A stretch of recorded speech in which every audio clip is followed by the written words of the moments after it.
Gaano katagal na mula ng unang pagkikita natin? Siguro 6 hanggang 8 buwan na ang nakalipas. Sa unang pagkikitang yon, may naramdaman ako sa loob ko. Alam kong may dahilan kung bakit ko siya nakilala. Amen. Lahat ng bagay ay may dahilan.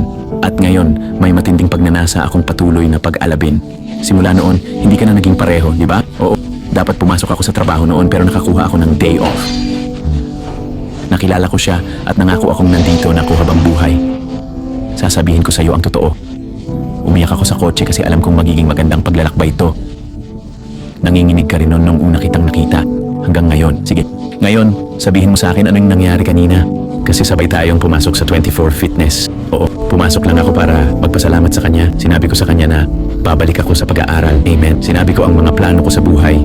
At sasabihin niyang ipagdarasal niya ako. Nanalangin kami. May nag-aapoy na pagnanasa. Ay, anong naramdaman mo sa Espiritu Santo ngayon? Kasi nag-aapoy na pagnanasa at pinawisan ako. Pare, pinagpapawisan ka. Ikaw ba'y nasa? Wala sa kahit saan. Bigla na lang. Bigla na lang talaga. Naramdaman mo ba ang pag-aapoy ng Panginoon sa'yo? Oo naman. Naramdaman mo ba yung parang likidong pag-ibig sa'yo? Oo. Parang bula ng dalisay at nag-aapoy na pagnanasa sa paligid ko. May nakita ka pa ba? May ipinakita pa ba sa'yo ang Panginoon? Naramdaman ko lahat. Nakapikit ang mga mata ko. Ako, nakita ko lang siya. Nakita mo siya. Naramdaman ko. Sige, pare. Hoy, gusto mo nang mag-apoy ngayon, no? Oo. At ibahagi ang apoy, tumulong sa iba. Hindi, yun lang ang gusto kong gawin. Talikuran mo sarili mo. Gusto ko lang tumulong sa iba at lumakad sa Espiritu. Espiritu, magpakawala ng pag-ibig, kapayapaan at awa.